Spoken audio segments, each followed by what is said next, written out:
Assalamualaikum warahmatullahi wabarakatuh.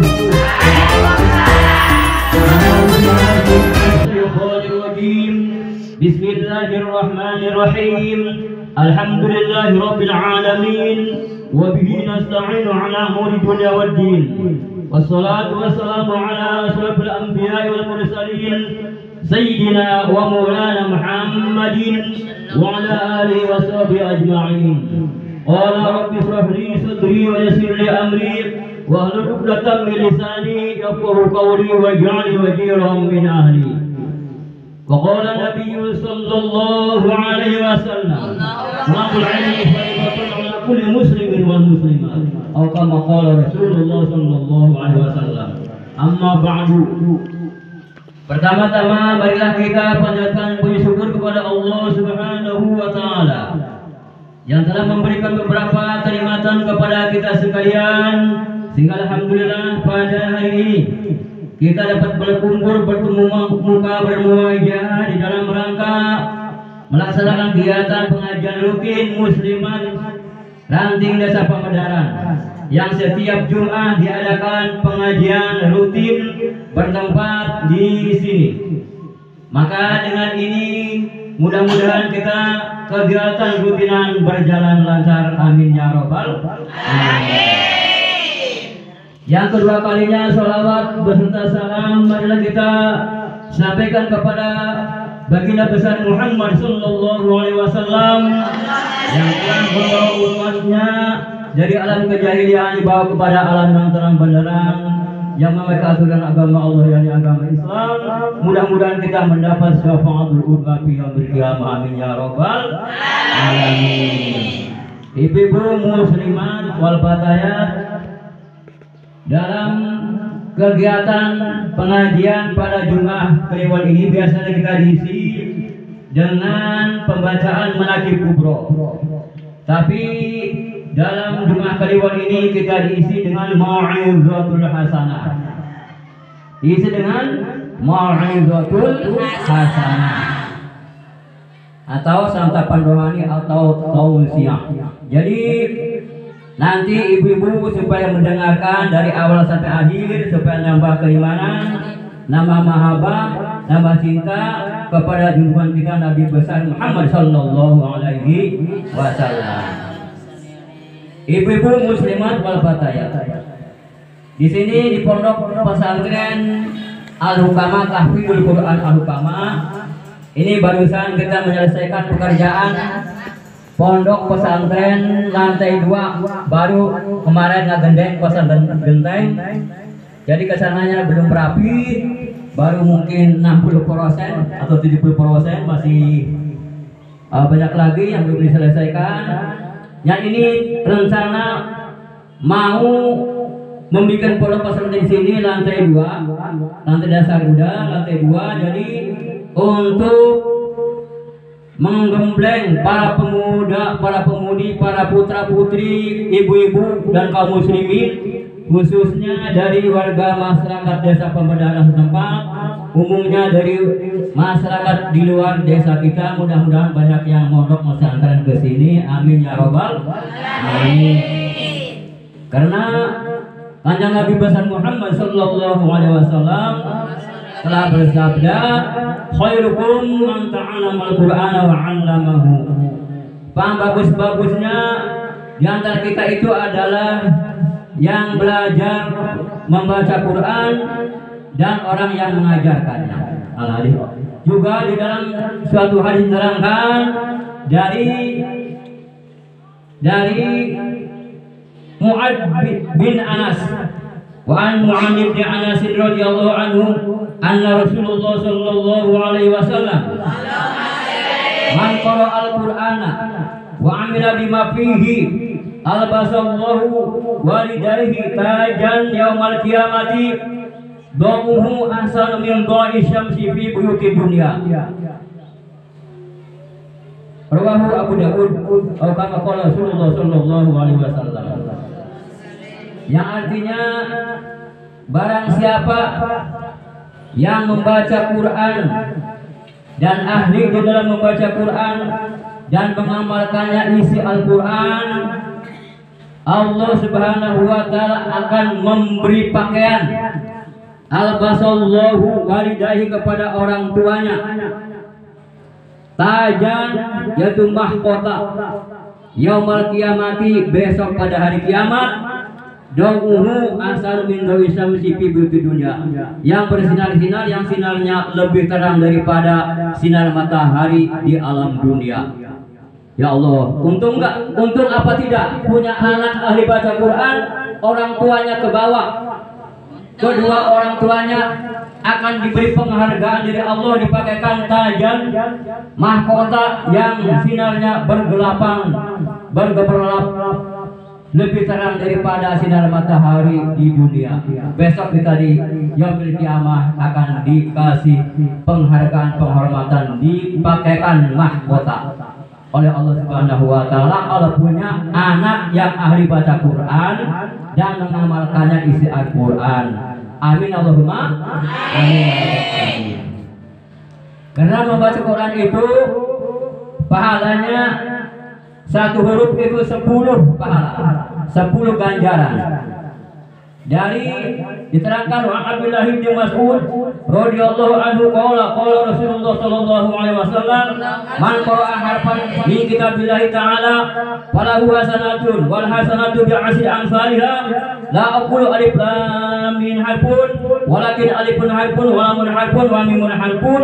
Rawahu Abu Isa Muhammad bin Isa At-Tirmidzi wa qala haditsun hasan sahih.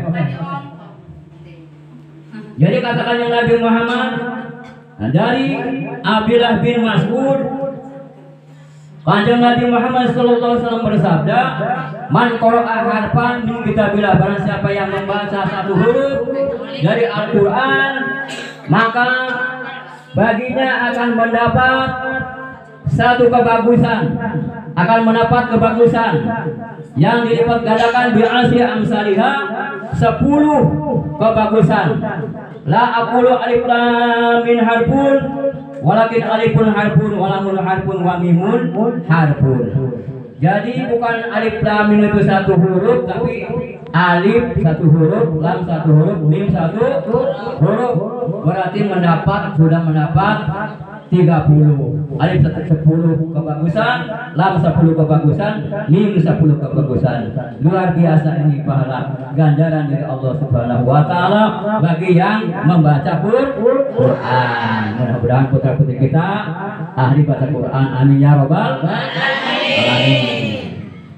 Ibu-ibu hadirin kaum muslimin wal muslimat, dalam kegiatan kita pada tausiah hari ini, pada Maulidul Hasanah hari ini, mudah-mudahan kita mendapat nambah keimanan dan juga mudah-mudahan mendapat kecintaan kepada Kanjeng Nabi Muhammad sallallahu alaihi wasallam.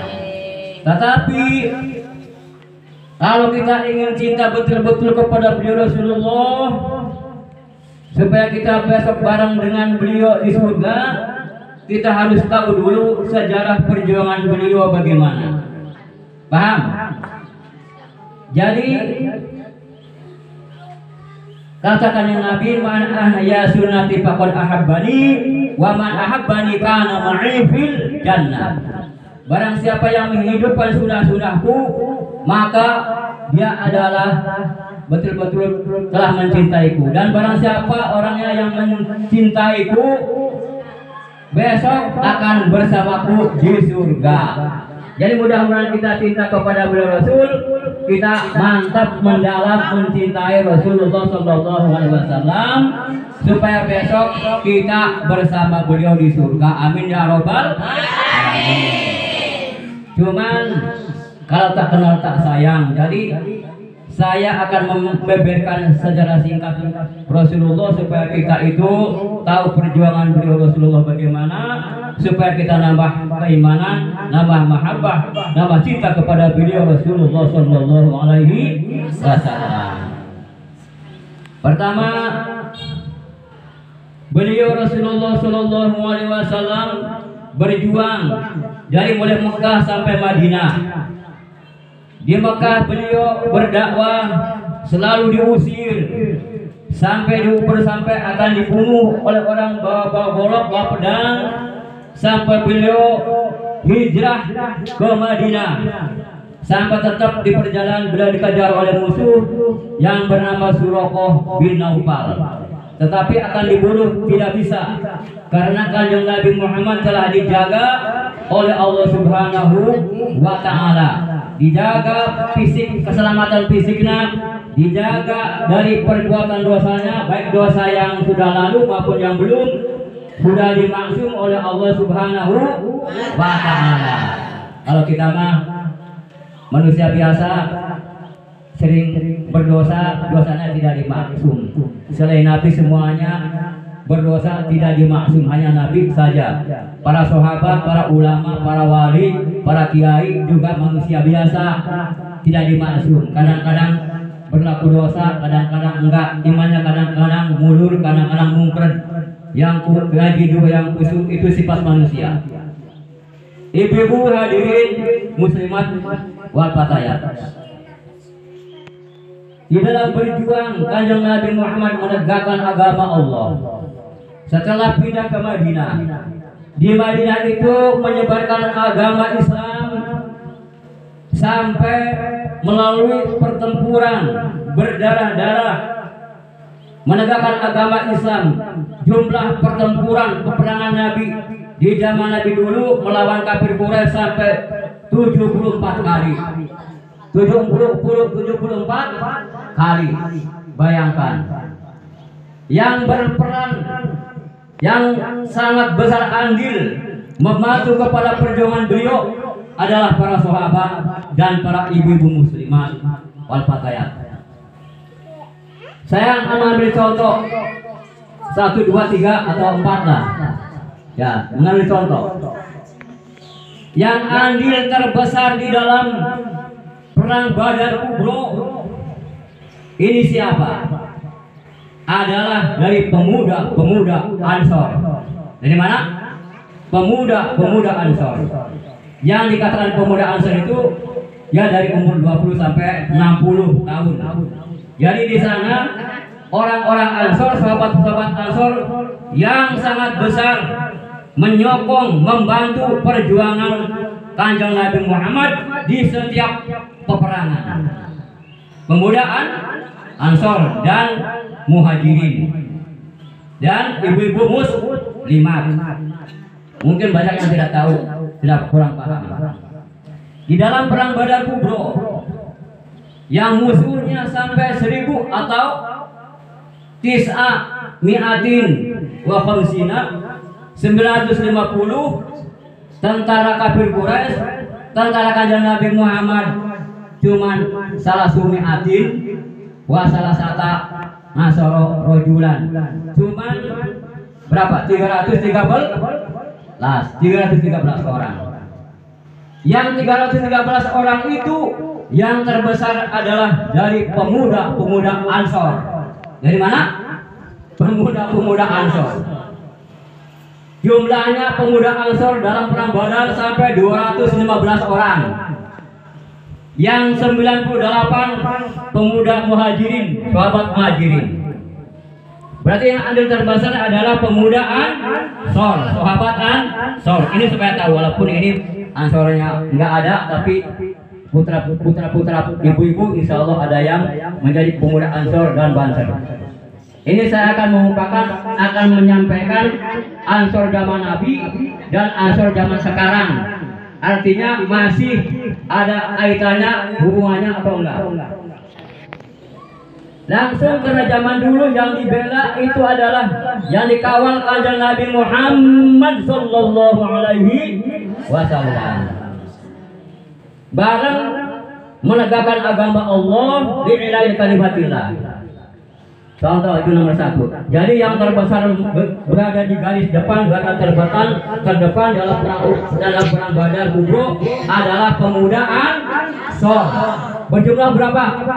215 orang. Dari pemuda Muhajirin 98, nggak ada 100. Jumlahnya 313 orang. Alhamdulillah berkat bantuan dari Allah Subhanahu wa Ta'ala, bisa lasati alafin minal malaikati munjalin, diturunkan 3.000 malaikat dari langit untuk membantu tentara Kanjeng Nabi Muhammad dan para sahabatnya. Alhamdulillah perang Badar Kubro menang besar di pihak Kanjeng Nabi Muhammad, pihak tentara Islam menang besar, sehingga bisa membunuh musuh yang jumlahnya sampai 70 orang, bisa menangkap, menahan di Batu Madinah 70 orang. Yang dibunuh termasuk Abu Jahal dan Abu Lahab, pimpinan perangnya, mati dalam perang Badar Kubro. Berapa orang yang terbunuh? 70 orang. Yang dibawa tertangkap 70 orang. Dari umat Islam, dari tentara Nabi Muhammad yang terbunuh cuma 14 orang. Sama dari Ansor 7 yang mati syahid, dari sahabat Muhajirin 7. Itu perjuangan luar biasa. Ini singkat ya. Barangkali ini ibu-ibu atau orang-orang Ansor nggak tahu sejarah. Nah.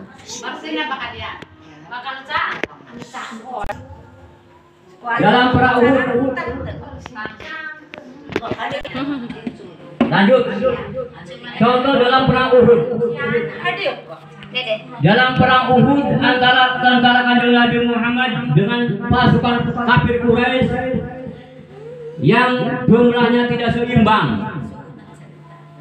Tentara kafir Quraisy akan membalas kekalahan di perang Badar, mengirimkan pasukan tentara 1.000 berapa? 3.000 pasukan tentara. Peralatan perangnya untanya 3.000. Untanya 3.000. Kuda perangnya, kavalerinya 200. Tamengnya 700. Tahu tameng? Perisai yang kayak nyiru. Bosi. Kalau dipanah, treng. Iya. Kalau ada panah, treng kena tengah. Nyiru. Perisai. Jadi untuk melindungi jiwa, melindungi paham? 700. Dari umat Islam berapa? Cuman 1.000. Tapi tidak di tengah jalan tentaranya 250 sampai 300-an berhenti. Orang munafik di bawah pimpinan Abdul Ibnu Ubay. Kata Abdul Ibnu Ubay, ayo, kamu akan nyampe ke sana. Iya, akan nyampe ke sana. Hidup mati bersama Rasulullah. Berangkat sana. Kamu menyampe ke sana enggak? Akan ikut kami. Siapa kalau mati yang memberi makan anak istri kamu di sana di Madinah? Ya, saya ikut Abdullah bin Ubay. Jumlah itu anggotanya sampai 300, 150 sampai 300. Berarti yang berjuang mati-matian lillahi ta'ala itu berjumlah 700 yang ke Bukit Uhud, kaki Bukit Uhud. Singkat, terjadi pertempuran di situ yang mendominasi terbanyak berjuang dengan Kanjeng Nabi Muhammad adalah sahabat Ansor.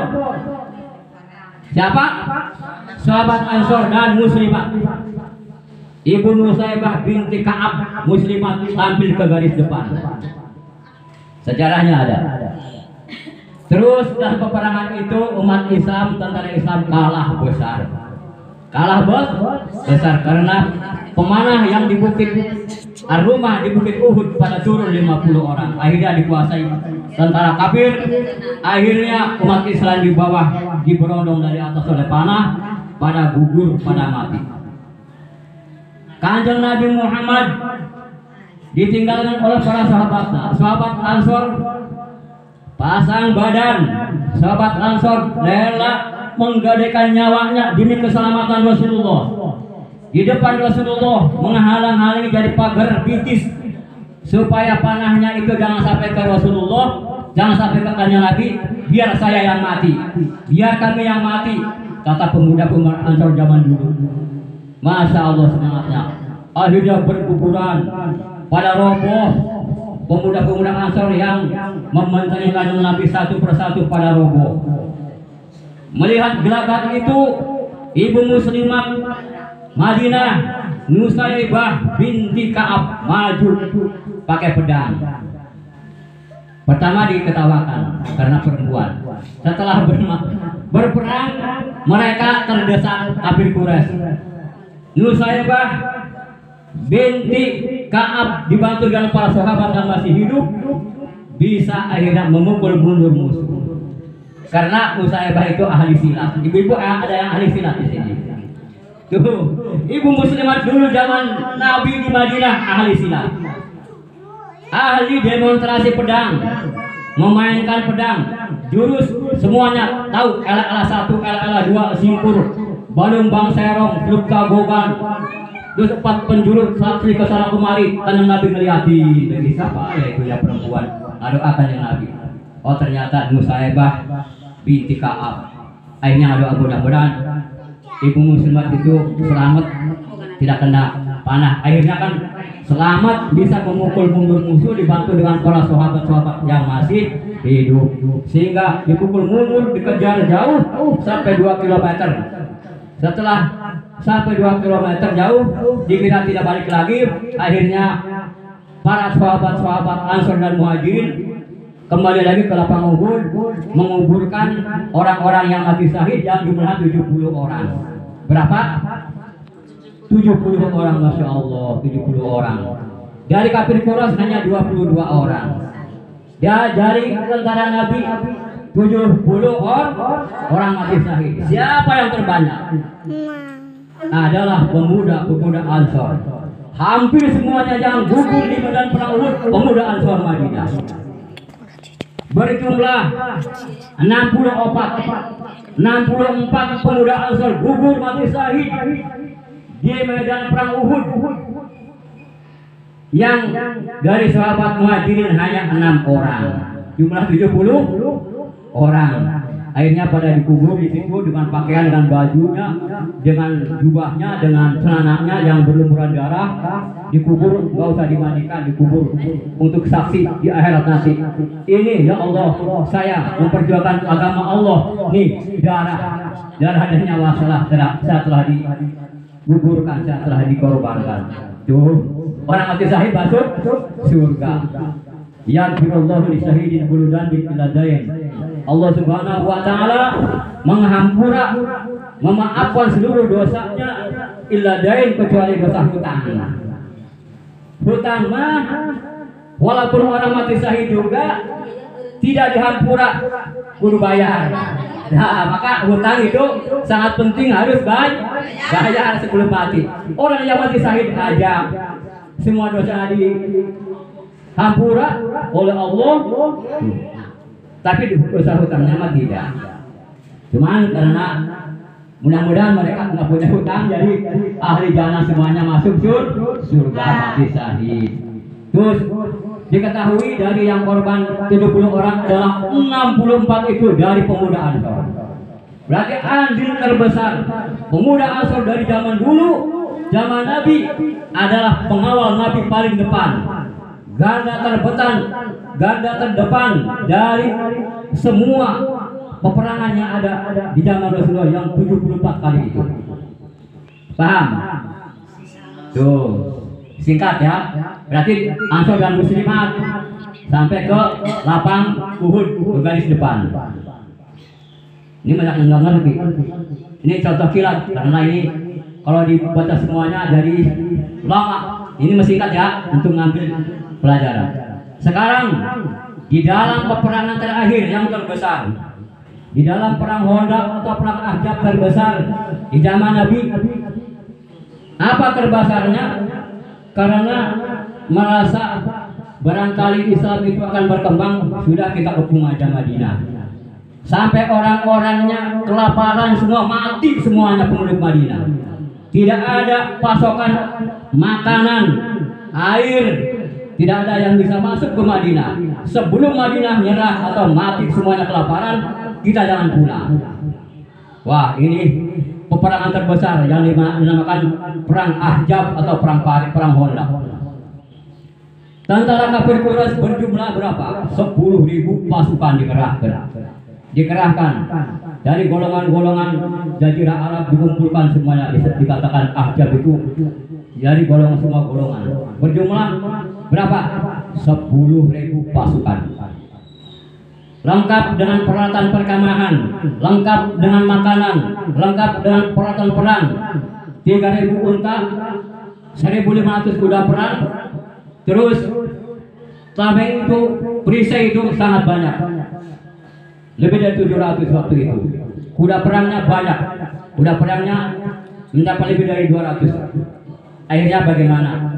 Setelah mendengar berita ini bahwa Madinah akan dikepung sampai mati kelaparan, bagaimana kita menyikapi ini? Kita tentaranya sedikit. Kata Rasulullah dengan kata para sahabat, sudah digali aja parit. Tahu parit? Kakalen, tahu kakalen? Saluran. Tapi bukan untuk saluran air, karena gak ada air. Digali saluran di sebelah utara kota Madinah supaya orang-orang kafir Quraisy, tentara musyrik, tentara kafir itu tidak bisa masuk kota Madinah. Hanya Nabi setuju. Akhirnya digali. Sebelum datang tentara musuh digali. Itu panjangnya menurut cerita dalam sejarah. Ada yang mengatakan 2.500 meter atau 2,5 kilo. Dari sini mungkin ke Cisemak panjangnya. Terus ada yang mengatakan 2.000 meter atau 2 kilo panjangnya. Itu dikerjakan dalam jangka 2 minggu selesai. Ada yang mengatakan dalam jangka 6 hari, 1 minggu selesai. Saya bertanya, siapa yang paling berjasa membantu Rasulullah? Tenaga kerja siapa yang paling besar menggali parit? Adalah orang-orang Ansor. Paham? 2/3 dari panjangnya itu dikerjakan oleh orang-orang Ansor Madinah, yang sepertiganya dikerjakan oleh orang-orang Muhajirin, sahabat Muhajirin. Jadi dimulai dari bukit dengan bukit. Tuh, jadi Haroh Sarkiyah dimulai dari sebelah timur kepada Haroh Gorbiyah di Bukit Ubaid, itu panjangnya sampai 2.500 meter atau 2,5 km. Dalamnya berapa? Dalamnya 3 meter. Lebarnya berapa? Lebarnya 5 meter. Supaya kuda perang itu tidak bisa loncat, apalagi ontak, apalagi orang. Kalau loncat terusuk ke jurang, ke galian parit, maka dalamnya 3 meter nggak bisa naik. Tuh, alhamdulillah waktu itu berhasil. Jadi tentara musuh tidak bisa masuk ke Madinah. Barangkali siapa yang mencoba mau loncat ke galian parit itu dipanah dari Madinah oleh tentara-tentara Islam yang berjumlah 3.000 orang. Jadi berjumlah yang ngegalinya itu orang-orang Ansor, yang peralatannya ada cangkul, ada belencong, ada linggis, ada sekop, ada bodem. Itu dari orang-orang Ansor Madinah. Yang ngirim makanan ibu-ibu muslimat dan fatayat Madinah waktu dikerjakan selama 2 minggu itu. Untung musuh belum datang. Selesai dengan mukjizatnya Kanjeng Nabi Muhammad sallallahu alaihi wasallam. Berarti andil terbesar dari dulu yang membela paling depan itu, membela mengawal Kanjeng Nabi bersama menegakkan agama Allah nilai kalimatillah adalah orang-orang Ansor. Paham? Sampai sekarang ada yang enggak paham. Terus yang pertama hadrohan menyambut kedatangan Kanjeng Nabi waktu hijrah siapa? Orang-orang Ansor, ribuan orang Ansor.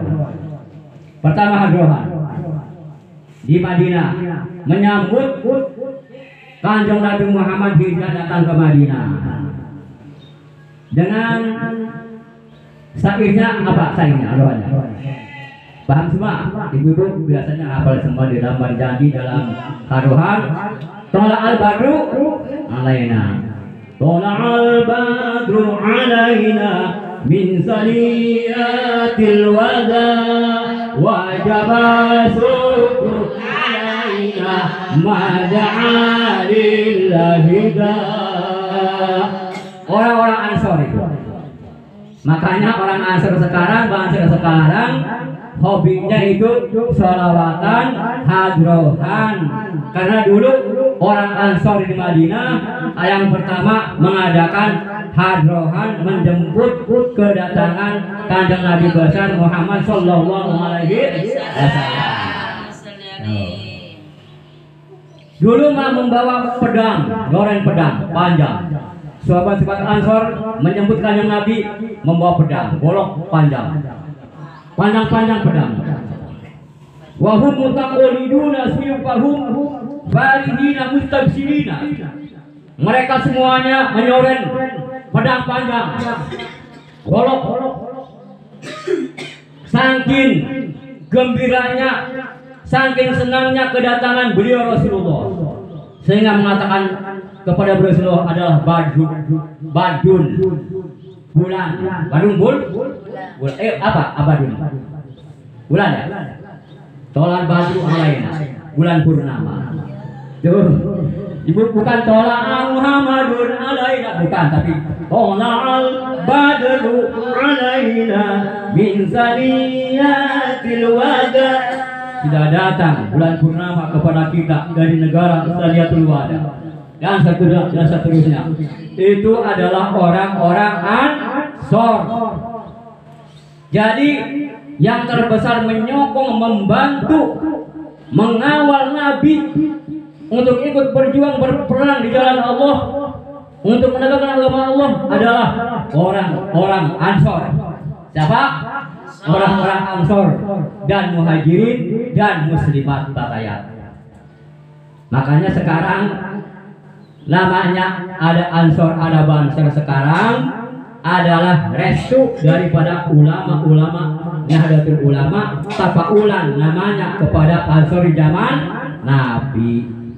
Dulu karena hidupnya bersama Nabi adalah mengawal Nabi, ikut serta membela agama Allah, menegakkan agama Islam, menyebarkan agama Islam, membantu perjuangan Nabi karena hidupnya bersama Nabi. Sekarang orang Ansor dan Banser karena Nabinya sudah nggak ada, 1440 tahun sudah kelewat. Adanya para ulama, para kiai, para habaib, maka yang dikawal adalah para ulama, para kiai, para habaib. Yang dikawal oleh Ansor dan Banser. Ada orang bilang, itu kan Ansor zaman dulu kayak begitu. Nah iya, tapi beda kata dengan Ansor zaman sekarang. Ansor zaman sekarang katanya sukanya joget, kan jelek-jelek, ada yang menjelek-jelekan. Kalau joget kecil-kecilan, ya dalam hadrohan, dalam sholawatan nggak apa-apa, mendapat ganjaran, mendapat pahala. Batas sholawat walaupun kita joget, tapi jogetnya nggak terlalu seperti joget jaipongan, atau jangan seperti jogetnya para artis. Jadi supaya jangan kaku, sebab zaman dulu juga, iya, zaman dulu juga sudah ada seni. Bayangkan azan sahabat Bilal, sahabat Kanjeng Nabi, pakai seni azan. Zaman dulu sudah ada. Kalau tidak ada seni seperti patung gini, Allahu Akbar, Allahu Akbar, Allahu Akbar, Allahu Akbar, asyhadu an la ilaha illallah, asyhadu an mata gitu ya. Tapi dengan seni. Dulu Kanjeng Nabi Muhammad sangat cinta kepada sahabat Bilal. Sudah Bilal, yang ada Bilal aja. Makanya Bilal disebut muadzin Rasul. Suaranya bagus, lagunya bagus. Ya. Paham? Allahu Akbar, Allahu Akbar. Wallah ya Allah kata Bilal. Allahu Akbar, Allahu Akbar. Allahu Akbar, Allahu Akbar. Ya Allah, kata di Madinah sudah ada seni. Makanya kalau orang sholawatan ada seninya, yang zaman Nabi juga sudah ada seninya. Paham? Masa kita ada di sini nggak pakai lagu, nggak pakai seni? Baca Quran juga ada seninya, seni baca Quran. Iya, sholawatan juga ratusan sholawat bulan sholawat. Ada seninya, beda-beda lagunya. Sholat Badar, sholawat munfarijah, sholawat apa saja. Sholawat, pokoknya sholawat itu ada seninya, ada gerakan-gerakannya. Enggak apa-apa untuk semangat-semangat daripada cemberut mukanya, semut hirang apanya semua orang yang marah. Itu enggak boleh. Saya menghadiri yang hadroh di mana-mana, pernah atau sering saya diteliti itu mukanya dilihat semuanya bergembira, semuanya cerah ceria, semuanya tabasam, enggak ada yang cemberut, enggak ada. Walaupun dulu mah punya utang jutaan, hilang, tidak teringat hutang. Ingat kepada baginda besar Rasulullah Shallallahu Alaihi Wasallam. Senang. Itu sejarah dalam perjuangan menegakkan agama Allah, agama Islam. Kalau diberdayakan, kalau satu persatu perang yang 74 kali itu, walaupun kanjeng Nabi memimpin 27, yang 47 dipimpin oleh komandan perang, kanjeng Nabi nggak ikut, tapi itu ceritanya hebat-hebat. Yang terdepan adalah sahabat Ansor dan muslimat Pataya. Tuh, karena ada di Madinah, sahabat Muhajirin rumah-rumahnya di Mekah, keluarganya di Mekah. Itu riwayat. Kalau kita sudah tahu riwayat perjuangan sejarah Rasulullah, kita nambah cinta kepada Rasulullah Sallallahu Alaihi Wasallam. Kalau belum tahu sejarah, akan cinta dari mana? Paham? Paham? Malah ada orang yang tidak mau menerima Ansor, tidak mau menerima Banser, karena itu tidak tahu sejarah perjuangan Rasulullah yang 10 tahun di Madinah berperang menegakkan agama Allah. Andil terbesar dalam membantu Rasulullah adalah sahabat-sahabat Ansor. Oh, itu mah Ansor zaman dulu, ada yang bilang begitu. Ya sama, visi dan misinya sama atau tujuannya sama. Dulu yang dikawal kanjeng Nabi langsung, karena hidupnya bersama sejaman dengan kanjeng Nabi. Sekarang yang dikawal adalah para ulama, para kiai, para habaib di dalam menegakkan agama Allah. Contohnya, saya kalau menghadiri pengajian besar, disuruh duduk di panggung, saya dikawal oleh Banser. Kalau nggak dikawal sama Banser, saya nggak mungkin bisa naik panggung duduk bersama para kiai, para ulama. Tuh contohnya sampai sekarang solid Ansor dan Banser adalah menegakkan agama Allah. Sekoros dulu ada azan udah ini baru sekoros singkat ya. Jadi kalau orang mengaku cinta kepada beliau Rasulullah Sallallahu Alaihi Wasallam, harus cinta terhadap para sahabat beliau Rasulullah Sallallahu Alaihi Wasallam.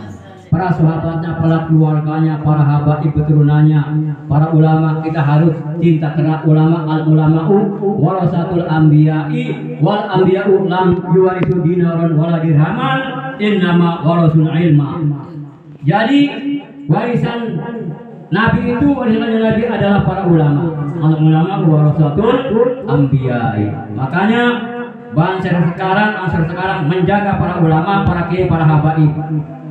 Ansor dulu zaman Nabi mengawal kanjeng Nabi, berada dalam garis garda terdepan di dalam semua pertempuran, sehingga hidup Islam dan Muslimin di negara Madinah, kota Madinah, di tanah Arab adalah andil terbesarnya sahabat-sahabat Ansor.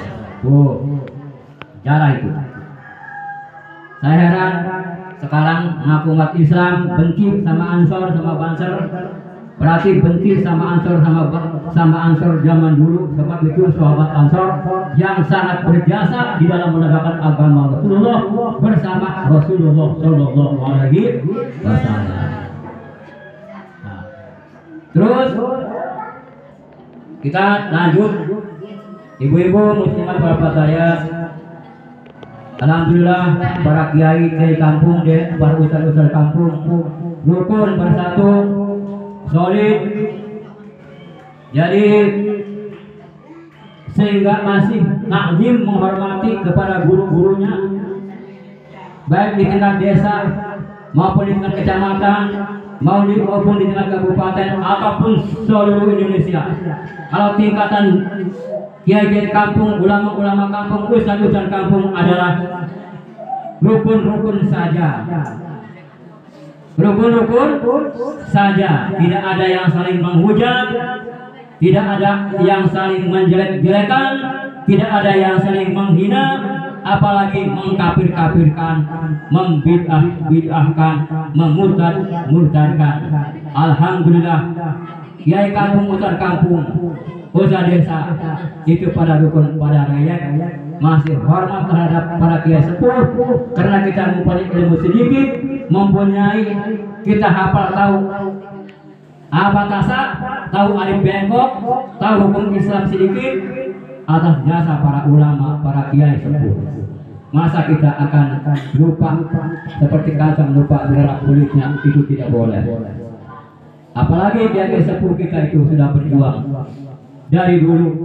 Kita harus hargai, harus menghormati para kiai, para ulama. Alhamdulillah kita harus mensyukuri berada di bawah naungan Nahdlatul Ulama sebagai badan otonom dari Nahdlatul Ulama adalah Muslimat Fatayat IPPNU Ansor Bangsa dan Ibu, itu badan otonom banom dari NU.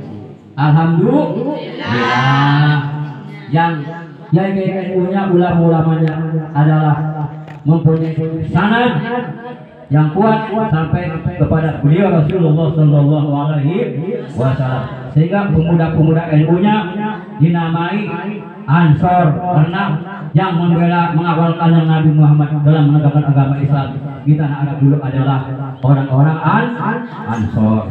Tapaulan Allah beri barokahnya. Sekarang Ansor ada yang nakal, ada yang begini-begini, itu mah pribadinya pada orang ada, bukan kesatuan organisasinya, bukan kesalahan pribadinya. Barangkali karena manusia pasti ada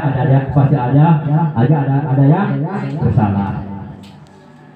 Para ibu-ibu hari ini muslim, karena kiai-kiai kampung, kiai-kiai desa masih erat, masih takut kepada Allah. Karena dalam surat Al-Hujurat ayat 11 dan ayat 12 itu tidak boleh kita menjelekkan orang lain. Sepertinya dalam surat Al-Hujurat ayat 11 dan ayat 12. Bismillahirrahmanirrahim. Ya ayyuhalladzina amanu la yaskhar qaumun min qaumin 'asa an yakunu khairan minhum. Ya ayyuhalladzina amanu, hai orang-orang yang beriman, la yaskhar qaumun min qaumin, janganlah di antara satu kaum kepada kaum lain itu menghina kepada kaum yang lain. Dari kaum yang satu kepada kaum yang lain jangan saling hina. Asa ayyakunu khairan minhum, bisa jadi golongan yang dihina lebih bagus daripada golongan yang dihina. Makanya kiai kampung nggak ada yang sedang hina, nggak ada. Tapi kalau kiai tingkat elit di sana, ya nggak tahu. Mudah-mudahan jangan sampai saling hina, jangan sampai saling menjelekkan, jangan sampai kafir mengkafirkan, jangan sampai, karena ini ditegur oleh Allah. Kalau mampu kita beriman, jangan sampai saling hina. Ayat 12-nya surat Al-Hujurat, masih surat Al-Hujurat, dibuka coba. Juz ke-26. Ayatnya ayat 12 surat Al-Hujurat. Ya ayyuhalladzina amanu jtanibu katsiran minadh-dhann.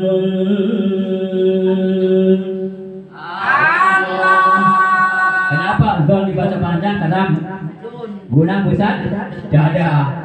musyadah, baik dalam maqaf maupun dalam tengah kalimat dibaca panjang, lebih panjang daripada matobi'i 3 alif. Berapa? Enggak alif. 1,5 alif berarti 3 harokat. Maka bisa 1 alif. Paham? Panjang. Kasiran minal zon, tidak boleh minal zon, tidak boleh, tapi minal zon, minal zon, minal zon, tidaknya panjang. Jadi wahai orang-orang yang beriman, istanibu jauhilah kasiran minal zoni, kebanyakan buruk sangka kepada orang lain tidak boleh. Inna ba'dadh dzani ismun, karena sebagian daripada buruk sangka, suudzon adalah ismun, berdosa. Wala tajassasu wala yaghtab ba'dukum ba'dha, jangan saling menghina, jangan saling mendolim antara sesama muslim. Ayuhibbu an yakula lahma akhihi maitan faqaditumu wattaqullah innallaha tawwabur rahim. Jadi di situ artinya kalau ada orang yang suka, yang senang ngomongkan orang lain, menjelek-jelekan orang lain, mengkafir-kafirkan orang lain, membiah-biahkan orang lain, memurka-murkakan orang lain, itu kata Allah dia sedang suka memakan daging bangkai saudaranya. Padahal jijik bukan? Ayuhibbu an yakula lahma akhihi maitan faqaditumu. Apakah kamu mau memakan bangkai daging saudaramu yang sudah mati? Faqaditumu, pasti jijik, pasti kotor. Tapi ada aja orang yang suka menjelek-jelekan orang lain. Berarti dia sedang memakan daging bangkainya saudaranya sendiri, kata Allah. Paham? Lanjut. Saya sebentar lagi.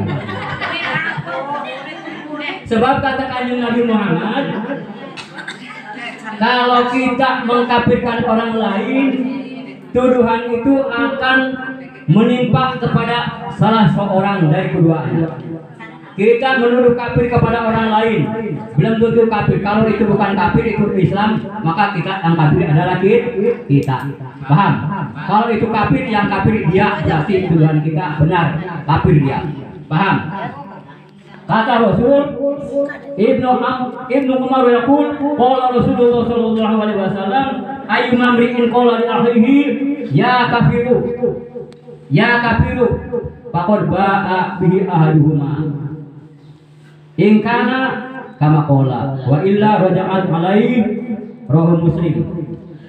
Jadi barang siapa orang yang tidak orang Islam atau orang apa mengatakan kepada orang lain, hei kafir, ya kafiru, faqad ba'a ahaduhuma, faqad ba'a bihi ahaduhuma, maka tuduhan itu akan menimpa kepada salah seorangnya. Wa in kana kama qala, kalau betul itu orang kafir, maka betul apa yang diucapkan oleh dia. Tapi kalau itu orang Islam, berarti senjata makan tuan. Yang kafir dia yang mengatakannya, yang menuduh orang lain kafir. Kalau semuanya Islam, tetap itu kan Islam yang dituduh. Yang kafirnya hakikat dua Allah adalah yang nuduh. Makanya kita kalau orang Islam jangan sudah tuduh, hei kafir, hei murtad, hei dolim, hei orang ahli bid'ah, jangan. Nanti barangkali kita yang kafir, orang lain barangkali lebih bagus daripada kita. Jadi tuduhan itu kembali kepada kita, roja'at alaih, kembali kepada orang yang menuduhnya. Paham? Hadis riwayat Muslim. Oh. Kalau sudah paham begitu, maka jaga mulut kita. Selamatkan lisan fikir lisan, keselamatan manusia tergantung pada penjagaan lisannya. Penjagaan lisan. Asik. Yang dikatakan manusia kita paham. Diam sebentar lagi. Sebentar lagi. Selamatkan lisan fikir lisan, keselamatan manusia tergantung pada penjagaan lisan. Kalau lisannya mau coblok, ngawet, menjelek-jelekan orang lain, tidak bisa direm, remnya bolong, akhirnya bermasalah. Bisa menjelekkan orang lain, yang lainnya tidak terima, bisa jadi melanggar pasal pencemaran nama baik, pencemaran, pemfitnahan. bisa jadi berurusan dengan kondisi akibat dari lisan kita. Maka saya pesan dijaga lisan. Kendaraan pun kalau rem nabrong pasti nabrak-nabrak yang di depan, ke samping nabrak pohon, ke sini nabrak trotoar, turunan masuk jurang, akhirnya bahaya. Semuanya supirnya mati tergeser, setir dan penumpangnya pada mati karena remnya belum. Lisan kita, mulut kita, lidah kita kalau belum tidak dijaga bahaya juga. Makanya salamatul lisan fi hifdzil lisan, kata para ulama, keselamatan lisan tergantung daripada menjaga lisannya.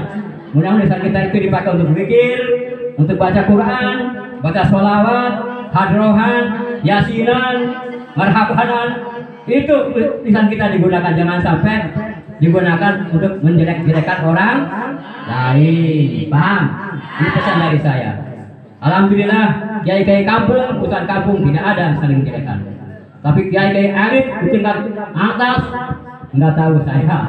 Saya lihat di YouTube, ya di YouTube. Ya Allah, kiai ini begini, kiai itu begini, kiai ini begini. Tuh keadaan di pusat, di tingkat elit kayak gitu. Paham?